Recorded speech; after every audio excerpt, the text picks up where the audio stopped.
Penampakan TKP polisi ditembak diduga oknum TNI, puluhan mobil tertinggal di arena Sabung Ayam. Puluhan unit mobil barang bukti yang tergeletak di arena gelanggang Sabung Ayam di Dusun Karangmanik, Kecamatan Negeri Batun, Kabupaten Waikanan, dengan kondisi kaca pecah akibat hantaman benda tumpul.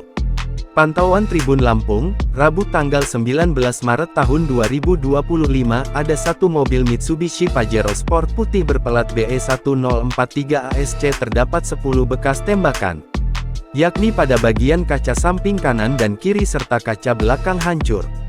Pada bagian kaca mobil hampir seluruhnya pecah dan ada satu mobil Toyota Innova abu-abu BE1397 ALN yang masih utuh tidak dirusak ataupun ditembak.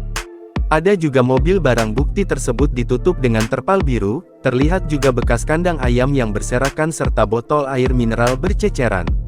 Sebelumnya, sebanyak 20 unit mobil dari beragam merek merupakan barang bukti yang tertinggal di lokasi penggerebekan Sabung Ayam. Berdasarkan pantauan Tribun Lampung, Rabu tanggal 19 Maret tahun 2025, di lokasi kejadian gelanggang Sabung Ayam tersebut terlihat banyak bekas air mineral, kandang ayam hingga kayu tempat ayam diadu. Kemudian warung milik penjual makanan juga diobrak-abrik hingga berserakan tak beraturan. Polisi telah melakukan olah tempat kejadian perkara TKP, dengan memasang garis polisi. Sementara puluhan mobil tersebut ada yang ada di dalam areal gelanggang dan ada yang di luar gelanggang. Download Tribun X sekarang, menghadirkan lokal menjadi Indonesia.